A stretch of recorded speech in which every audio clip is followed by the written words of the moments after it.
नमस्ते बच्चों, कैसे हैं आप? आशा है आप स्वस्थ होंगे।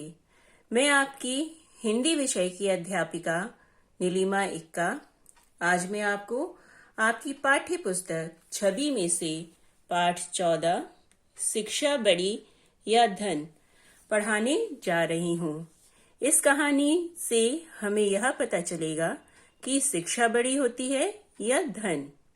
चलिए अब हम इस पाठ को पढ़ना शुरू करते हैं। बहुत पुरानी बात है।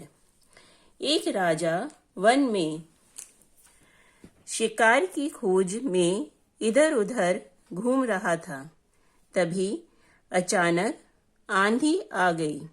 उस आंधी तूफान में राजा राजमहल के रास्ते से भटक गया।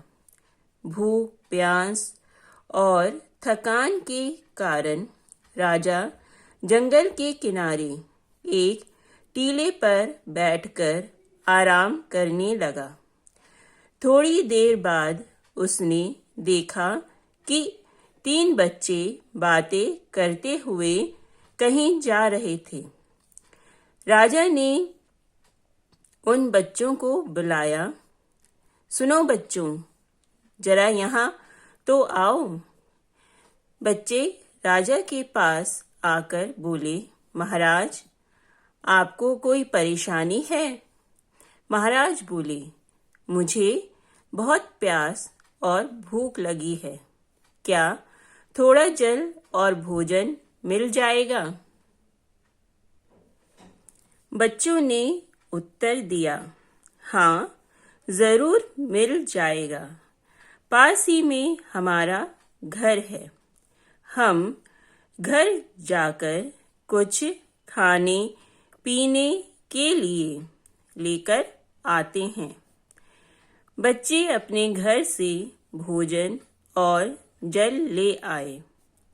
राजा बच्चों के प्रेम भरे व्यवहार को देखकर बहुत खुश हुआ। खान पान के बाद राजा ने बच्चों से पूछा, प्यारे बच्चों, तुम्हें किस चीज की जरूरत है? मैं तुम लोगों की सहायता करना चाहता हूँ। तभी एक बच्चा बोला, मुझे धन चाहिए, जिससे मैं रोज तरह तरह के पकवान खा सकूं, अच्छे अच्छे कपड़े पहन सकूं। राजा हंसकर बोला, ठीक है, मैं तुम्हें इतना धन दूंगा कि तुम जीवन भर पकवान खा सकोगे और अच्छे अच्छे कपड़े पहन सकोगे। दूसरे बच्चे ने कहा, महाराज, क्या आप मुझे महल जैसा घर और घोड़ा गाड़ी देंगे? हाँ हाँ, क्यों नहीं, तुम्हारी भी इच्छा पूरी हो जाएगी। बच्चे ने खुश होकर राजा को धन्यवाद दिया। तीसरे बच्चे ने कहा, महाराज, क्या आप मेरा भी सपना पूरा करेंगे? राजा बोला, क्यों नहीं, बोलो, तुम्हें क्या चाहिए? महाराज, मुझे ना धन चाहिए और ना ही बंगला।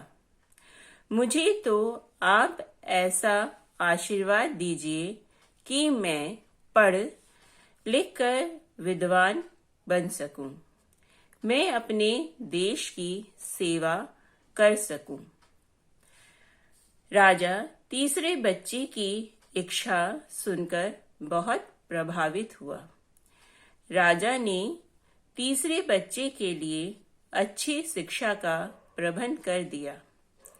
इस बच्चे ने अपनी लगन और मेहनत से उच्च शिक्षा प्राप्त की। राजा ने उसे अपने राज्य में मंत्री पद पर नियुक्त कर दिया।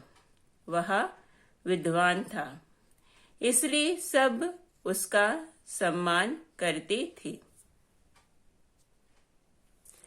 उधर जिस बच्चे ने राजा से धन मांगा था, उसने बुद्धिमानी से धन का उपयोग नहीं किया, इसलिए वह फिर से निर्धन हो गया। दूसरे बच्चे का महल जैसा घर, गाड़ी आदि चीजें भूकंप में नष्ट भ्रष्ट हो गए। दोनों मित्र उदास होकर राजदरबार में अपने विद्वान मित्र से मिलने गए। दोनों ने उदास भाव से कहा, मित्र, हम दोनों ने राजा से पुरस्कार मांगने में बड़ी भूल की। तीसरे मित्र विद्वान ने उन्हें समझाते हुए कहा, धन हमेशा हमारे पास नहीं रहता। यदि कुछ जिंदगी भर हमारे पास रहता है तो वह है शिक्षा। इसको ना कोई छीन सकता है और ना कोई चुरा सकता है। मनुष्य विद्वान और बड़ा शिक्षा से ही बनता है, धन से नहीं। बच्चों, इस कहानी से हमें यह शिक्षा मिलती है कि शिक्षा ही सबसे बड़ा धन है। जैसा कि आपने देखा कि जिस बच्चे ने राजा से धन मांगा था, उसने धन का सही से उपयोग नहीं किया, तो वह दोबारा से निर्धन यानी कि गरीब हो गया। और जिसने महल और गाड़ी मांगी थी, उसका महल और गाड़ी भी भूकंप में नष्ट हो गई थी।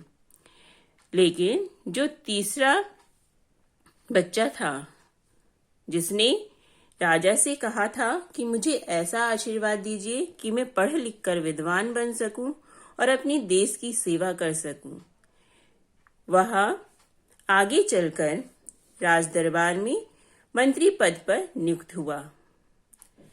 उसने अपने मित्रों को यह समझाया कि धन हमारे पास हमेशा नहीं रहता। यदि कुछ जिंदगी भर हमारे पास रहता है तो वह है शिक्षा, क्योंकि उसे ना तो कोई छीन सकता है और ना ही कोई उसे चुरा सकता है। मनुष्य विद्वान और बड़ा शिक्षा से ही होता है, धन से नहीं। बच्चों, आपको इस पाठ से संबंधित कार्य भेजा जाएगा। आप उसे अपनी अभ्यास पुस्तिका में लिखिए और उसे याद भी कीजिए।